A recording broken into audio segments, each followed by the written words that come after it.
ಆಶೆಗೊಳಗಾದವನು ಜನರಿಗೆ ದಾಸನೆನಿಸುವನಾಶೆಯನು ನಿಜ ದಾಸಗೈದಿಹ ಪುಂಸಗೆಲ್ಲರೂ ದಾಸರೆನಿಸುವರು.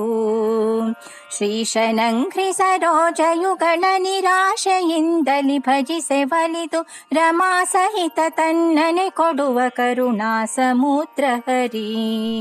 ಉನ್ನತ ಪ್ರಾರ್ಥಿತ ಶೇಷ ಸಂಸಾಧಕಂ ಸನ್ನತ ಲೌಕಿಕ ನಂದದ ಶ್ರೀಪದಂ ಭಿನ್ನ ಕರ್ಮಾಶ್ರಯ ಪ್ರಾಣಿ ಸಂಪ್ರೇರಕಂ ತನ್ನ ಕಿಂ ನೇತಿ ವಿದ್ವಸ್ತು ಮೀಮಾಂಸಿತಂ ಪ್ರೀಣಯಾಮೋ ವಾಸುದೇವಂ.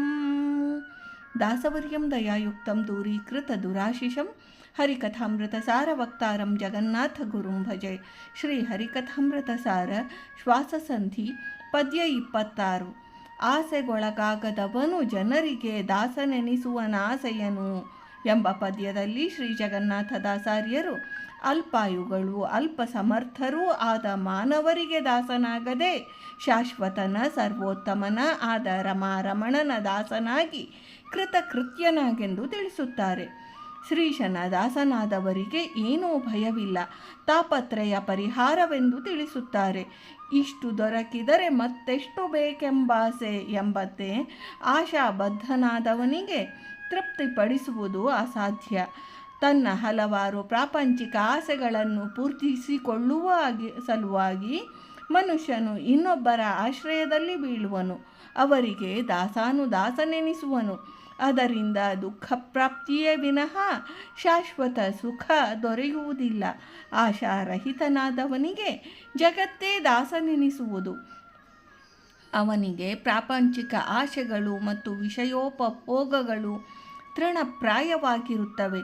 ದೃಷ್ಟಾಂತವಾಗಿ ಜಡ ಭರತನ ನಿದರ್ಶನ ನೋಡಬಹುದು. ಆ ಅವಧೂತ ಚರ್ಯನಿಗೆ ಯಾವುದರಲ್ಲಿಯೂ ಆಶೆ ವ್ಯಾಮೋಹಾದಿಗಳೇ ಇಲ್ಲ, ಸ್ಥಿತಪ್ರಜ್ಞನಾಗಿರುತ್ತಾನೆ. ಅಂತಹ ಅವಧೂತರು ದ್ವಂದ್ವಾತೀತರು. ಆಶೆಗೆ ನಾವು ದಾಸರಾಗಬಾರದು, ಆಶೆಯು ನಮಗೆ ದಾಸನಾಗಬೇಕು. ಯಾರು ಆಶಾಬದ್ಧರೋ ಅವರು ಲೋಕಕ್ಕೆ ದಾಸರಾಗುವರು.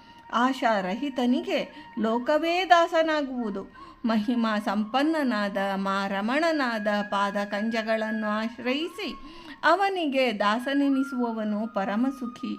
ಇಹ ಪರಗಳೆರಡರಲ್ಲೂ ಆ ಪರಮಾತ್ಮನು ತನ್ನ ನಿಜ ದಾಸರಿಗೆ ಸುಖಪ್ರದನಾಗಿರುವನು.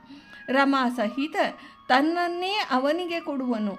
ಅಂದರೆ ಅಪರೋಕ್ಷ ರೂಪವಾದ ತನ್ನ ಸಂದರ್ಶನ ಭಾಗ್ಯವನ್ನು ಕರುಣಿಸಿ ಭಕ್ತರ ವಶನಾಗುವನು ಎಂದು ಶ್ರೀ ಜಗನ್ನಾಥದಾಸಾರ್ಯರು ಈ ಪದ್ಯದಲ್ಲಿ ಹೇಳಿದ್ದಾರೆ. ಭಾರತೀ ರಮಣ ಮುಖ್ಯ ಪ್ರಾಣಾಂತರ್ಗತ ವೃಂದಾವನ ವಿಹಾರಿ ಶ್ರೀ ಕೃಷ್ಣಾರ್ಪಣಮಸ್ತು.